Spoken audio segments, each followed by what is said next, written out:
Welcome to Talk OT to Me, the podcast where we get nerdy but stay real about the world of operational technology. Here we dig into the issues shaping modern manufacturing. Let's talk OT. Go! Okay, welcome to Talk OT to Me. My name is Jesper Anderson and I'm your host today here, and I have a special guest from our product team, Jeff. Welcome to the show, Jeff. Thank you. Good to be here. And we are here to talk about, you went to ManuSec, I went to S4, and for some reasons the people upstairs decided that should be on the same day. The two biggest IT conferences in Europe and US, OT security, is the same day this year. Probably like a competition. Between the two. So you sort of had to pick. I picked S4, you picked ManuSec. Yeah. So how was it? It was quite an experience. It was actually my first show in this industry specifically, also first show with Secomea. So it was quite an onboarding experience for me to be there. And I have to admit, it was a lot more traffic, interest, and just in general, like engagement on the show than I expected going into it. Yeah, definitely. I think in general, we come from the viewers might not know that, but we are a remote access company. So our space right now is really blowing up. So I think both you and me had the same experience of a lot of traffic. So what was the theme of the ManuSec conference? What was the sort of high level touch point that was there from the... Well, I mean, to be honest, unfortunately, I was not in any of the conference sessions because we were so busy in the exhibit hall that my touch point was very heavily only geared towards what the customers were asking for, the prospects at the stands. Yeah. So what was your main takeaway from the prospect stands? So the main takeaway would be that it's the right time for remote access. Yeah. Like everybody is looking at the compliance standards coming through, what the concerns are around that. Now, how do I take the devices that may have been provided by a machine builder into my ecosystem, and how do I then ensure that this can be quite compliant? Yeah. And this has been quite a common trend when you have somebody coming on a stand and they might say, oh, I've seen this, or, oh, I have something similar to this. How do I ensure that this box remains compliant? And so this compliance topic was certainly one of the key points. And the other topic was heavily into trust, right? So how can I trust what is put into the system is maintained, is secure? How can I trust that it's not just like a black box of anything, and that it is what it is said to be? And so I think it was really this compliance and this trust, these two levels that were the key topics that we approached at ManuSec. So it was very interesting being at S4. Sort of the theme of the conference was around, you are going to have to get used to that you're going to have a lot more connections into your and out from your OT environment. So how do you manage that, and sort of what is driving it? And here I think it's going to be, like they also talked about AI, but open source also is going to facilitate a lot more. Because I think from my vantage point of view, what was really interesting at S4 and what is sort of the theme that we've been exploring too is, I think everybody's going to say AI. And my idea of going to this conference was like, oh, it's going to be all about AI. We're not going to be able to throw a stone without hitting somebody talking AI or somebody else talking AI. I think that's go to IT OT conferences all over. So my take on it is, also being on this conference and others, is that I think in IT, AI is going to be a huge disruptor. In OT, it's going to be even bigger. It's just going to take a little bit longer time. And the reason this was something that is also brought up on S4. For me, the reason why this is coming is, yes, AI is going to be big and all of that, but OT has sort of had a few skips of innovation that we thought was going to work. Like we had Industry 4.0 was really, really big. Blockchain, also something you know a lot about, was supposed to be really big, really change the industry. I mean, almost nothing happened there. So we had a few of these levels of like technology that we skipped because we looked at our tech stack and was like, this is never going to fit. Like, I mean, I've maybe seen one or two true Industry 4.0 factories out there, the vast majority of them, and those are only greenfield in the next like 5 years. And they're maybe not even truly Industry 4.0. So we're still so behind in OT. So I think the shock in AI is going to be bigger, because this was also one of the themes that was brought up there. And here, shout out to Unibit, one of the presenters out there, for doing a really good job at sort of getting the audience and everybody else to understand that the reason AI is going to be so different, create so much more connections, is that we have a lot of siloed data that are out of context in OT. So we still have SQL, 2000 servers everywhere in it, and integrating that in, pulling data out from that is just almost an impossibility. And then taking 4 or 5 of these, stringing them together, getting the sync up and running, it's never going to happen. But because you can take these individual servers and also ours, for example, like you work closely with our order log, take our order log as part of a production unit. So you have a production site, you have different servers there, you have our order log, you have maybe order log from somebody else on the cybersecurity side, and you have the order log from the production environment. Before, stringing those together was almost an impossibility because the context of having these old servers was just impossible. You were never going to get them to sync. AI can actually get the context of it. You can put a server above that, get the AI to fetch it. So from my point of view on the conference, what was really interesting is from a cybersecurity perspective, it gives a lot more possibilities to, like you do, work with our order log, integrating that. You also talk a lot about the context of how important is this actually to get to context. Here, AI is capable of actually understanding that there are multiple servers that have their own context and putting that into a broader perspective. So you can see, I had a stop on line 5. Oh, but something happened at remote access via order log. Somebody logged in there. And you can sort of bring that together. Bring the story together. Where that was just not a possible. I mean, you could do it, but it would cost you way too much, be way too hard. Now it really makes sense to bring those together. So for me, that was really the takeaway from S4 was, of course, AI, everybody's going to say this is going to be big, but I think for OT, because they kind of help us solve some of the data problems that we are having in OT because of our old formatting, we can now solve those. But I think it goes deeper. Like with the AI topic, there's these, yes, we can provide context, yes, we can provide a story, but also it's about how can we get the data out? Yes. So if we look at something where, for example, one of the common things is how do I know what somebody did when they had an open session? So recording a session. Yeah. And then the next question that always comes on that, okay, now I have a recording of a session, but how do I understand what happened in that? Yes. And this is another area where these toolings, this AI tooling can come into place to tell you the context around what happened during a session. Yes. Yeah. And so I think, yes, the AI will help at the broader level for sure. Like it will give you the like these things happened. I can relate, like a machine is no longer producing a production product. And so therefore I need to see what happened. Okay, there was maintenance, this relationship for sure. Yeah.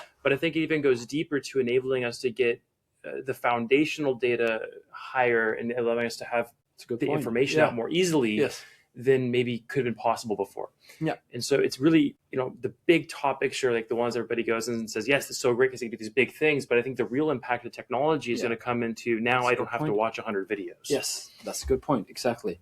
And I think that's really where it's going to make a huge difference in, and that was sort of the point of the conference was you have to, from a cybersecurity perspective, get open and really start enabling this. And you have to know the more connection is coming in, these agents and these servers are also going to get in. You're going to see agent servers, MSV servers to underline this in your OT factory. And you're going to have to think about how you're going to sort of defend against those. How are you going to integrate it in? It's not just about you sitting with us, for example, and integrating in as an OT CISO. You need to think about the whole picture. You're going to get these agents in there. You're going to get these new servers in there. You're going to get these AI, both on a contextual basis on the actual data, but also stringing them together.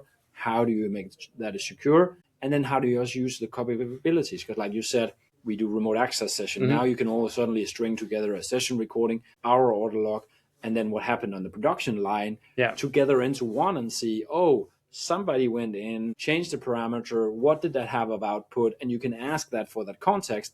And you don't have to, that would be a month investigation, scroll down into a few minutes. And that's just going to make a huge change in production for it. And then also in cybersecurity, because you can start relating these, some parameter change on my water, what happened on my OT cybersecurity side, or I maybe need to look into something here and deep dive on it. But also it blends the roles a bit of the tooling out there today. Yes. So like you have systems that are embedded specifically predictive maintenance. You have systems that are embedded that do these other items. And at the end of the day, all you really need, and this came through quite heavily actually in some of the conversations, was the item that's in the network should be the item that is able to then, do the tracing, do the different things in the network. Why would I put multiple items in if one item can do it all? Yes. And so this became also one of those topics where people are really looking for the one solution that they put in one piece of equipment that can do all the different things that they're trying to have multiple different pieces do at a good enough level to where they can say, okay, I've crossed this barrier. I've checked this box of what I need to do in order to be,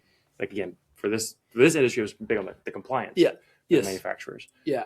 I think, and I understand, like, why are they coming to that? Why would they think it? I think that is, again, coming back to also being a little bit realistic. What does the actual environment look like? Like, are they actually going to be able to put in one piece of technology and then solve it all underneath it? Because they have so much legacy stuff that, like, finding something that is in general, like, this is our, because you could go to the PLC level and say you're just going to build from there. But then you run into the same fallacy as the last wave is, like, but then I need to change the whole layer underneath. So one of the really interesting points of it was there that is how the future needs to be built, but it's going to take 20 years before we have changed all this out, and maybe with AI shorter. But how, until then, can you understand your data, your network, in a sense where you build these data storages around your network within your different system that can then be overlaid with AI to understand the context of it? Because a lot of these sites are just, I mean, talk about SQL 2000 servers, which is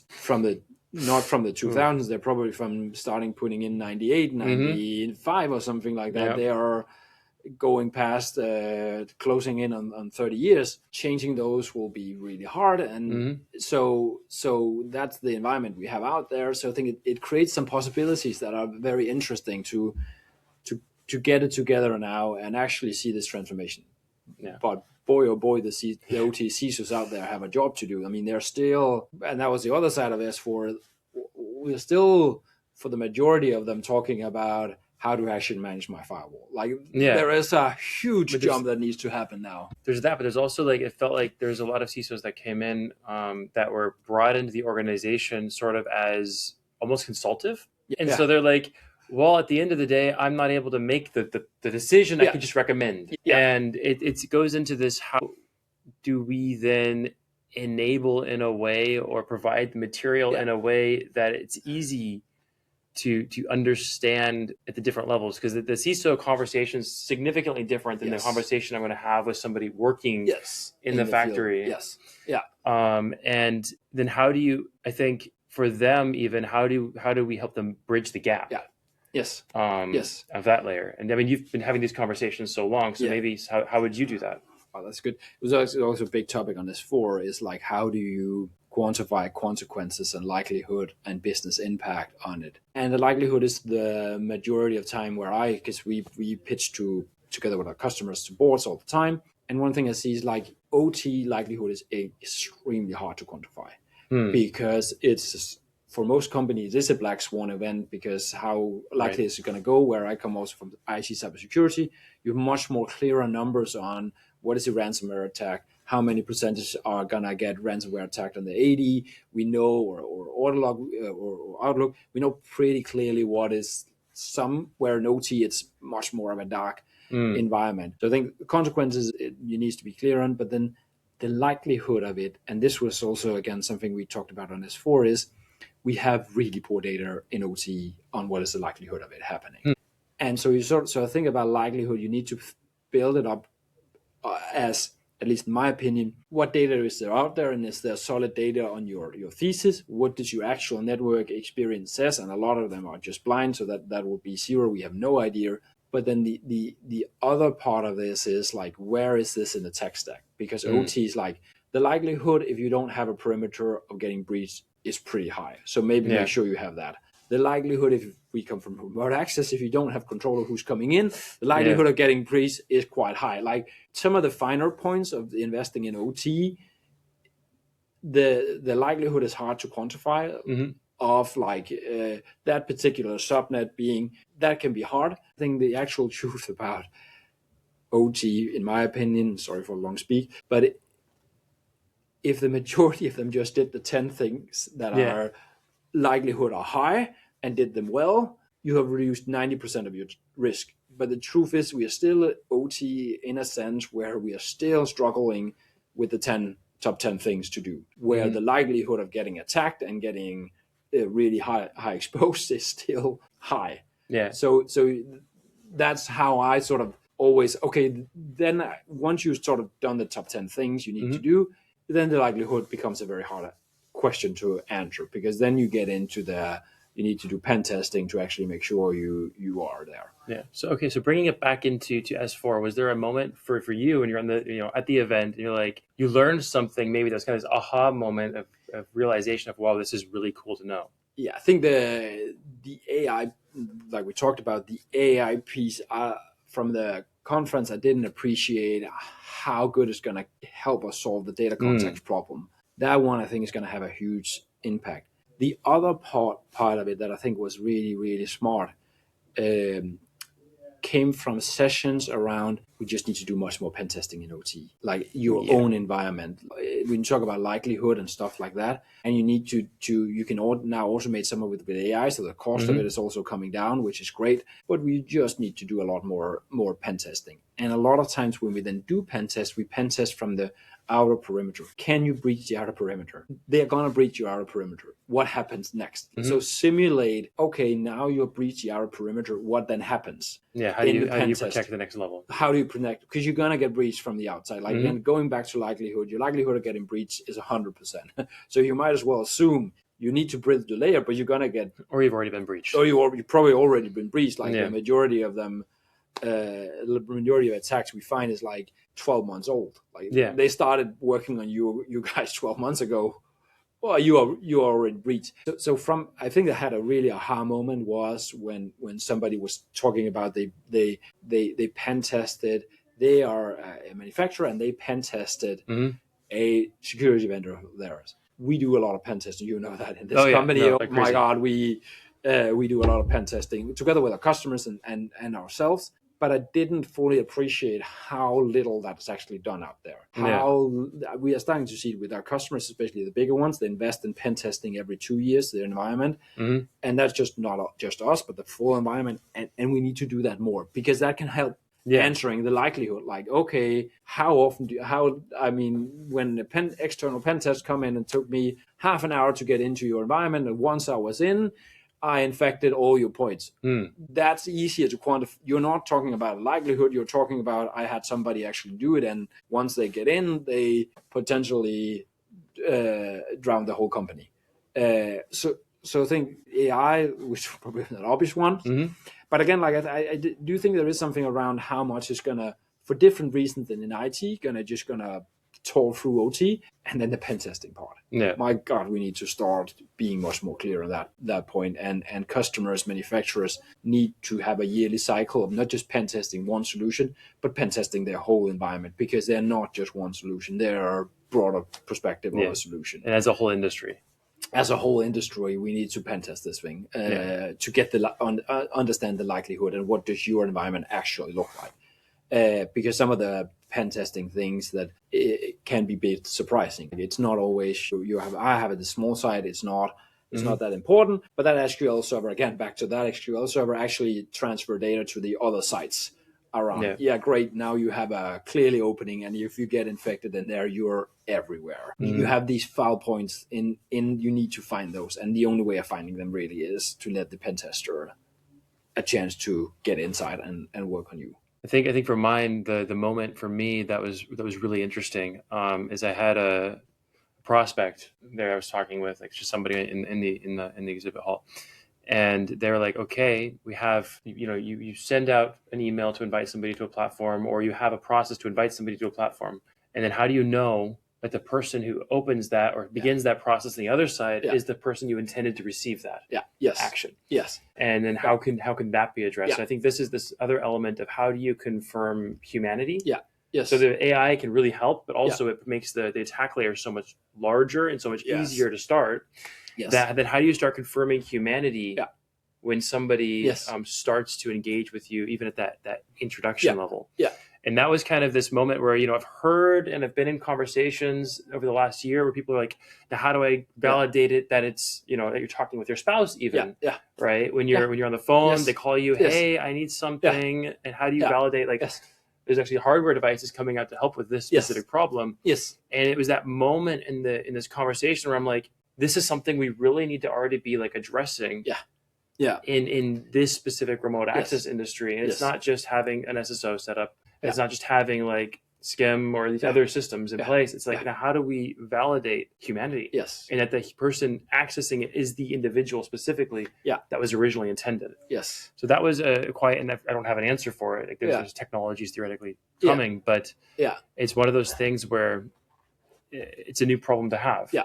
Yes. And I've also experienced that with customers where we now sitting and designing systems around MFA. SSO is probably a little bit easier right now for a while.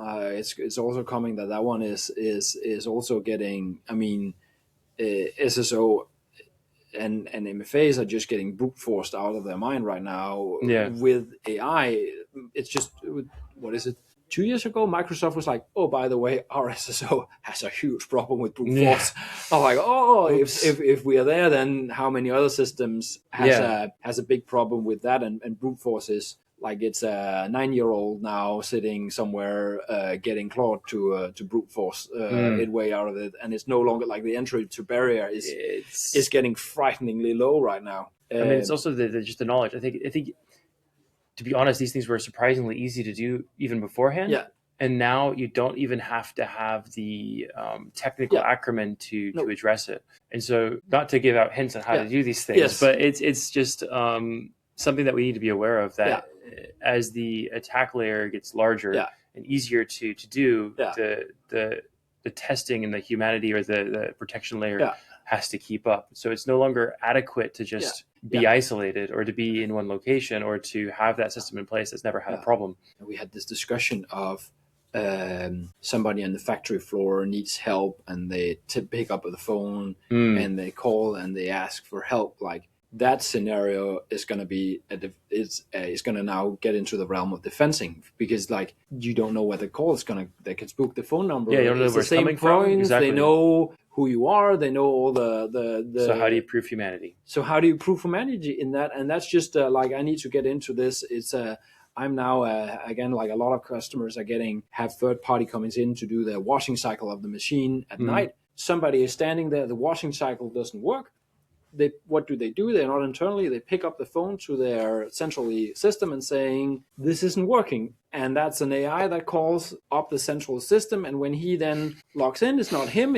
He's gotten compromised then. And then he opens the door and it's completely legitimate into this washing cycle. And then it becomes really important what network and parameters around that washing cycle, because now you're in. If they sit on a flat network, if they have access to a server, that small thing that you didn't think about sitting in the corner that runs a washing cycle is now your access point in. And so, and I was like, with this connection coming in, there's so many connection coming in, and AI is accelerating some of these scenarios that was sort of easily done by a phone call, and you know who this is, and you know her voice, and you can see her on the floor, and it's no longer there. No longer there. How do you manage that? It's going to be it's the next thing to solve. Yeah, it's definitely the next thing to solve for them. I mean, it sounds like you had a really good experience and great learning about it. Yes. Next time we're going to Florida, and hopefully the weather is going to be better, because Miami was.